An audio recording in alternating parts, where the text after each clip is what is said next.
Porque agora nós vamos ao sul do estado. Olha esse caso, no banco dos réus, mãe e filho, acusados de assassinar o marido dela e o pai do jovem, que também vai agora à justiça.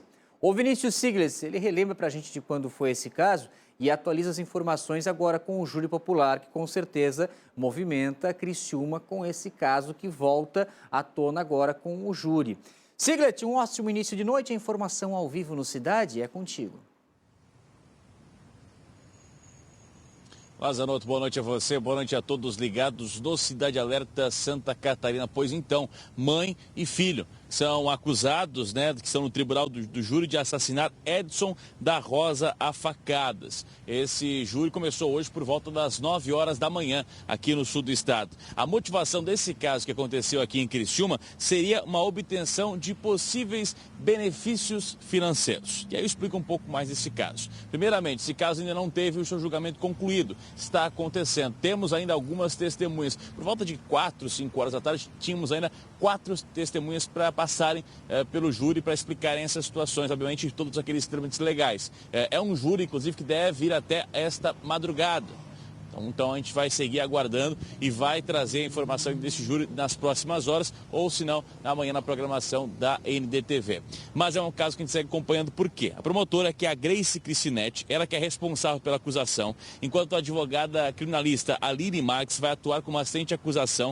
O julgamento está sendo realizado no fórum aqui da cidade de Criciúma. De acordo com as investigações, no dia 1º de novembro de 2022, a vítima de 43 anos foi morta com 24 facadas pela esposa e também pelo filho.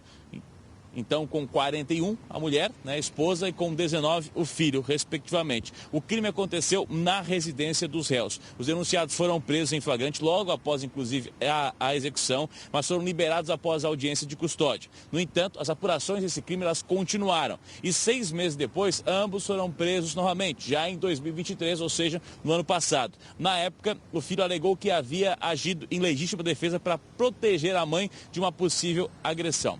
Os autos indicam que, na data desse crime, o casal estava separado. Edson, ele precisou retornar a essa residência para buscar alguns documentos que estavam nessa antiga casa em que ele morava.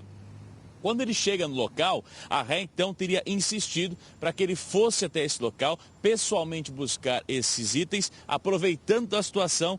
Então, quando o Edson chega no local, ele é atacado. O laudo no local desse crime aponta que a investigação, antes mesmo da polícia militar chegar ao local, o imóvel estava sendo limpo e o corpo da vítima já havia sido removido, inclusive, desse local, e o celular estava em um pote submerso com água. Foi também verificado que ocorreu um intenso caminhar nesse entorno, sem o acionamento da polícia, demonstrando que os denunciados teriam buscado, inclusive, ainda prejudicar a coleta de provas nesse local. De acordo com a advogada Aline Marques, a vítima foi imobilizada pelo filho e atacada então pela esposa. Ela acaba citando, inclusive, numa entrevista ao ND+, que a brutalidade desse crime foi tanta que a faca que foi utilizada para essas 24 facadas chegou a quebrar. O laudo também aponta que o filho também deve ter deferido algumas facadas, pois foram usados uma faca e ainda também um canivete. Para a profissional, a motivação desse crime seria a quitação do financiamento da casa, uma vez que o Edson era titular desse contrato e o objetivo foi alcançado. Eles conseguiram fazer o que eles queriam, tanto matar a vítima quanto também essa questão desse quitamento. Por quê? O objetivo foi alcançado porque a esposa ela recebe uma pensão por morte e ela está com a casa, a partir daquela morte, quitada. Então, é um caso que segue sendo julgado aqui hoje em Criciúma ainda. Deve adentrar toda a madrugada, ou seja, deve adentrar a madrugada de sexta-feira. E mais atualizações desse caso, nós vamos atualizar na programação aqui da NDTV. Zanotto. Olha, que caso então, hein? Mediante raiva, porque 24 golpes, embora, como o Siglis falou, o filho também poderia estar com uma arma branca, um canivete e a faca que chegou a quebrar. E algo planejado, Siglis?